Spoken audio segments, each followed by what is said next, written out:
professor at the most distinguished engineering institute in the world.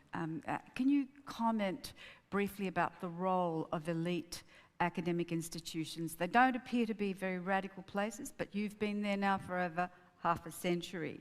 Can they contribute to social change, or are they a barrier to change? Well, my own institution's a good example. It is, I think it's fair to say, the greatest engineering science-based university in the world, and it was back in the 1950s when I got there. In the 1950s, first of all, it was almost entirely Pentagon funded. But contrary to what a lot of people believe, that was the freest period. The Pentagon didn't care what you were doing. During the 1960s, the laboratory in which I worked was 100% funded by the three armed services.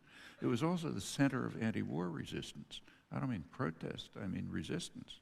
That meant support for deserters, tax resistance, technically criminal activities. I was coming up for a long jail sentence. Other colleagues were involved in this too. It was all coming out of the same, it was the main academic center in the country on this.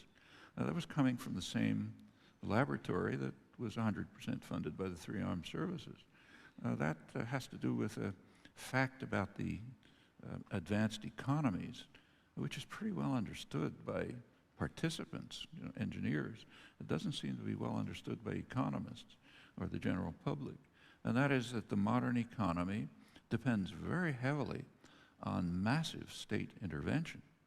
If you use a computer, the internet, satellites, microelectronics, the information technology, IT revolution, and so on, you're feeding off of public funding and public initiative.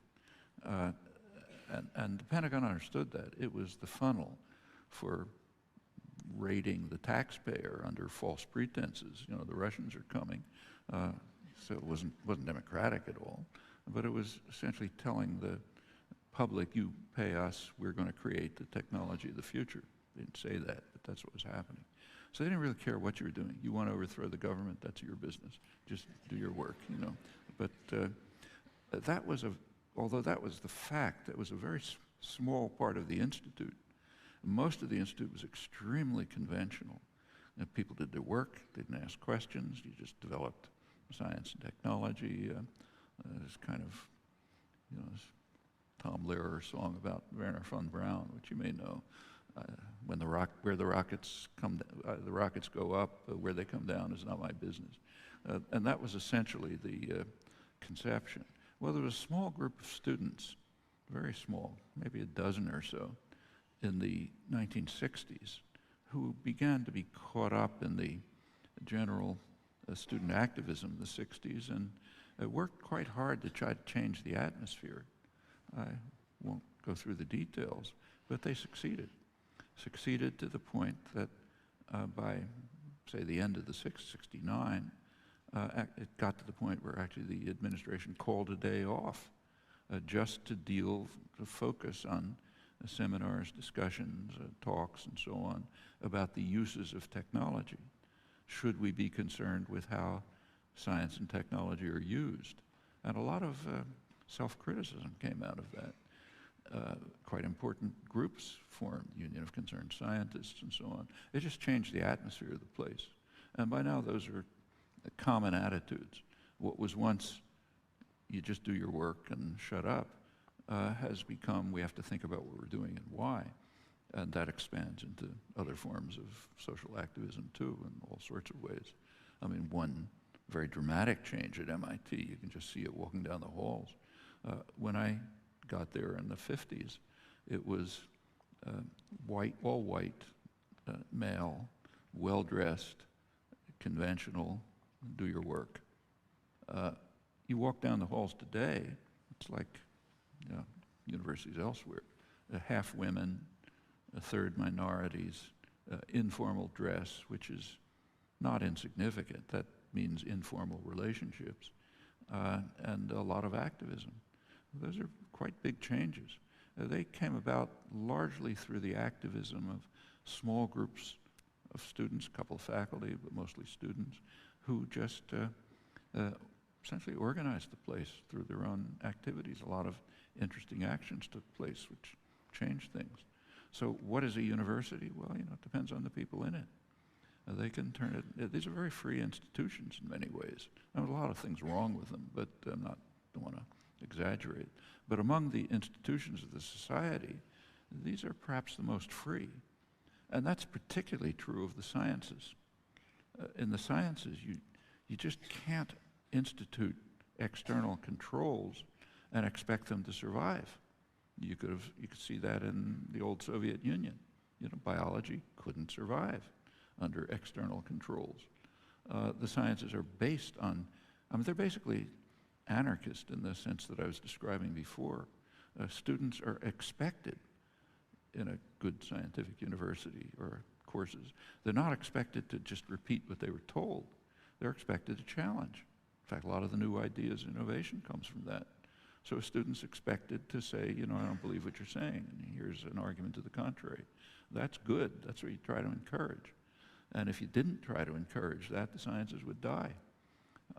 So there's a kind of like a built-in dynamic that kind of frees them up. It doesn't mean that they're going to go to the point of raising questions about the use of technology in science. No, they didn't. And in fact, they're classic, crazed examples of this, which people should think about. So take, say, creating the atom bomb. There were two main institutions in the United States, Chicago and Los Alamos. Chicago, they were basically constructing, the materials. In Los Alamos, they were turning it into a weapon. Now you go to places like Chicago and Los Alamos, they had some of the most outstanding intellectuals in the world. These were, many of them European emigres who were, the Einstein types. Very impressive people, cultured, literate, many of them what we would call pretty radical, interested in music, the arts, thinking about things.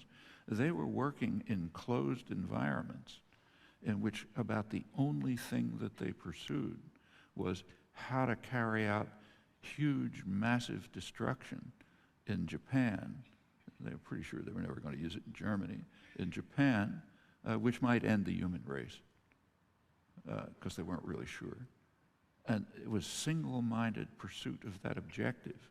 Now, if you look closely, the first protests, questioning, came out of Chicago, not Los Alamos. And the reason was that the Chicago phase of the operation was completed earlier. They were providing the materials, and of course that was prior to turning it into a weapon. And it wasn't until their phase of the scientific activities was over that some of them began to raise questions about what in the heck are we doing? And things like the Pugwash movement and so on grew out of that. At Los Alamos, it didn't happen until after the bomb went off, literally. And when they began reflecting about it later, there was a lot of justified self-criticism.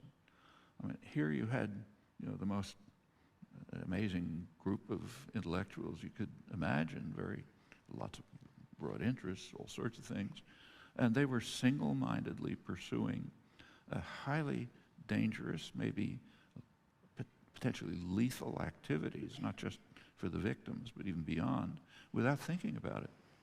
Well, that can happen too. And the question about what a university can be, or what academic life or free intellectual life can be, these questions always arise. You can get caught in what was called the sweetness of the problem. It's a sweet problem. We really want to solve it. You can easily get caught up in that. Or you can ask, what am I doing? What's the purpose of it? What's the right way to distribute